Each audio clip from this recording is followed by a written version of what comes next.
They're rough, they're tough, and we're going to go off-road with these two trucks to see which one we like better. Clayton, what are you holding up there? This is the Jeep Gladiator, but not just a regular Gladiator. No, this is the Gladiator Mojave. You've probably heard of the Gladiator Rubicon. That's their rock crawling version, but this is built for really high-speed desert running. Deserts are few and far between here in southern Ontario and frankly Canada, but I still think it's going to be really up to the task comparing against, well, Jill, what did you bring? I brought the Chevy Colorado ZR2, which is Chevrolet's version of an off-roader based on its midsize pickup truck. It's more of a mud bogger than this particular Jeep is. It's got front and rear locking axles. It's also got an automatic four-wheel drive that you can take on dry pavement as well as the 4 high and 4 low. Got a lot of skid plates, got some really decent shocks in it. We're going to see what it does. And these trucks do have a lot of similarities. They both have 3.6 liter V6s. They're both real, built to go off-road 4x4s with transfer cases. They both have a about 5.5 foot bed. They're both 4 doors. They both fit 5 people. This one is an automatic. This one's a manual transmission. You can get it with an automatic, but there's a bigger difference in between these two. There certainly is, and it's in your wallet. Right now, as they sit, MSRP for the starting price, it's a difference of about $6,800, the Jeep being the more expensive one. But when you come to options, we've got a package on here that's basically just wheels and the light bar on top. The Jeep, the option list is this big. And so the difference between them becomes $15,000. So we have to find out 2 things today. Number 1, which of these two is the better off-road truck? And number 2, if this is the better truck, is it $15,000 better than the Chevy? Because that's real money. I think at the core of it, the Jeep is an off-roader that got turned into a pickup truck, whereas that is a pickup truck that got turned into an off-roader. Admittedly, both have their pros and cons, but we're gonna figure out the differences on the trails. The only problem is, they're too clean. Let's go get them dirty. Let's do it.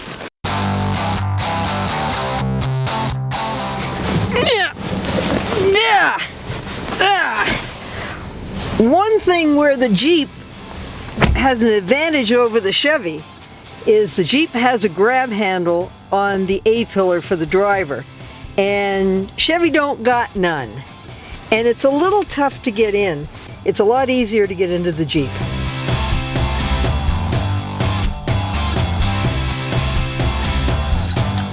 I like the way the Colorado drives. It feels more like a car than a truck, especially when you're doing it back-to-back with the Jeep. It's got tighter steering. You're always making corrections on the Jeep. But I do find when you're off-road that the Jeep has a much better ride. It more or less floats over the bumps. The Chevy, it bumps over the bumps. One thing I like about the Chevy's 4x4 system is it has an automatic setting, and that lets you drive it in 4-wheel drive on hard surfaces, which you shouldn't do in 4 high or 4 low. That can bind and damage the system. With the 4 automatic, it'll send power to the front or the rear as needed.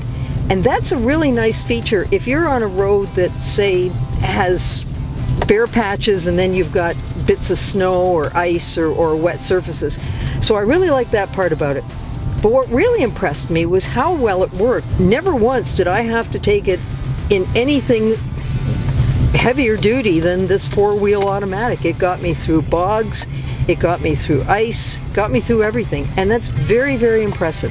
As far as interiors go, Clayton doesn't like the one on the Chevy, but I mean, what does he know? It is plain, there is a lot of plastic, but I don't really have a problem with it. It's put together well, it looks okay. I mean, it's a bit dated, but I like the functionality of it. I like that everything's very simple, everything's easy to reach. I'm good with it. Now, one thing the Jeep does have going for it that the Chevy doesn't is it's more of a lifestyle thing. It's a Jeep thing. The doors come off, the roof comes off. If the doors and the roof come off on your Chevy, you got a serious problem. But if you want a serious off-road vehicle that isn't as expensive, gets the job done, isn't quite as fancy, but doesn't cost as much, I'm putting my money on the Colorado. Both these trucks are a bit noisy on the highway, but in the city and let's be honest, most people are going to drive these far more in the city than they are in this kind of environment that I'm in right now. The Colorado is quieter. I like the simplicity of the Colorado's controls, and that includes the four-wheel system. It's handled by a dial. In the Jeep, you have a lever, and it can be kind of tough to move it at times. It's pretty stiff. Right now we're on the off-road trail, but I've driven this on city streets as well, and it's very well mannered. It's just a pleasure to drive. The big thing about the Colorado and about the Gladiator is that they aren't big things. These mid-size trucks, this is the size that you want. The big full-size trucks, they're TFB, too friggin' big. With this one, you can see around it, you can reach stuff in the box. I like it. I like this engine. It's powerful. I like the way the transmission keeps it in the sweet spot. It's a pleasure to drive. On paper, the Jeep gets better mileage. In real-world driving, Clayton and I both got better mileage in the Chevy, and we're thinking that the transmissions had something to do with that. I'm gonna pull up here, I'm gonna smile like I like him, and I'm gonna be nice to him, and maybe he won't know how I really feel.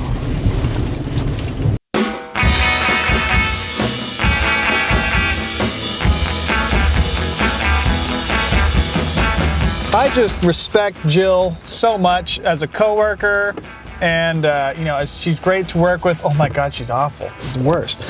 Okay, we are in the Jeep Gladiator Mojave. First of all, I have my big sheet of notes. Let's go through it. The numbers, they are staggering. A base Gladiator costs what a ZR2 Colorado costs. So there's already a gulf. And a base Gladiator, I'm frankly surprised they give you 4 wheels instead of 3. Like, it comes with nothing else. There's nothing on it at all.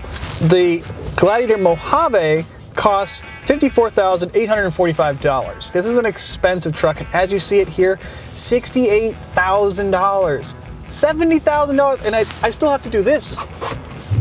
Also, like the Colorado, it has a 3.6 liter V6, but it makes less power and less torque. This thing is pokey, bordering on slow. It doesn't have a lot of power, and you notice it on the highway. But that is all on-road stuff. Let's take it on some trails and see how we do.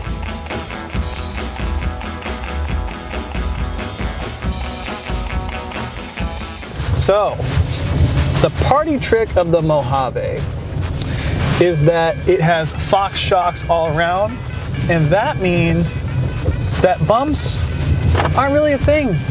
You can just slam over things. You wouldn't believe what I'm just driving over, and it just takes it because it has big travel suspension. It's an inch taller than your standard Gladiator. It has Fox remote reservoir shocks. And look at this, I'm just bombing down this road and it just takes it. It's so smooth. Yes, the Colorado has excellent multi-matic dampers, but they just don't compete. And a big reason is that this is a coil sprung rear axle. The Colorado, it's still using leaf springs. It's not quite as smooth. It does compromise a little bit in terms of rock crawling ability. It's not as good as the Rubicon, but honestly, off-road, both these trucks are super capable. You go through things in both these trucks that you just don't think you can. Ultimately, when the going gets truly tough, I would rather be in the Gladiator. But beyond the off-road experience, let's talk about it as a vehicle. I'm not sure if you can hear or not, but there's a lot of rattles in here. The thing about these Jeep hardtops I have learned is that they're really only good until you take them completely off once. These things never quite go back the same way that the factory put them, and then you have to live with these rattles the rest of your life. So that's a pain in the butt. But, the interior is, well, it's a really nice place to be. I like my very soft cloth seat. It's not leather, and I would expect leather at this price point, but the cloth is very soft, it's easily washed, and it's a nice place to sit. The detailing of this interior is just so far above that of the Colorado that it's almost hard to compare them. So I like it a lot, actually, inside. And that back seat, well, there's a triangular cut in the door because it came from a Wrangler, which makes it hard to get in that back seat. But once you're in, the back seat is way more roomy than what you would find in the Chevy. And let's talk about this shifter. First of all, it's a manual, which is pretty cool. It's cool to get a pickup truck with a manual. It's one of the few left on the market you can get. The action on it isn't great. It's okay.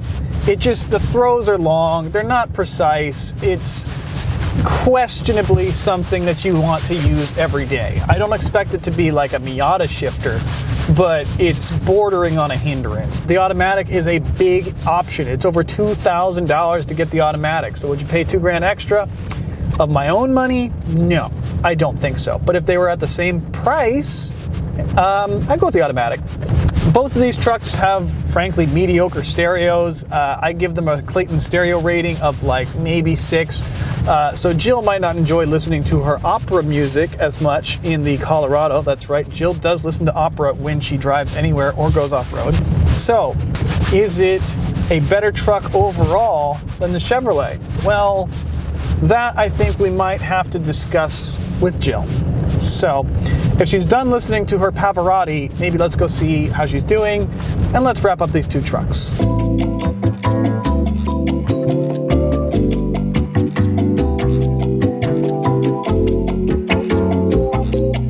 COVID cheers, Jill. COVID cheers, Clayton. This is a good idea, Jill, I gotta say.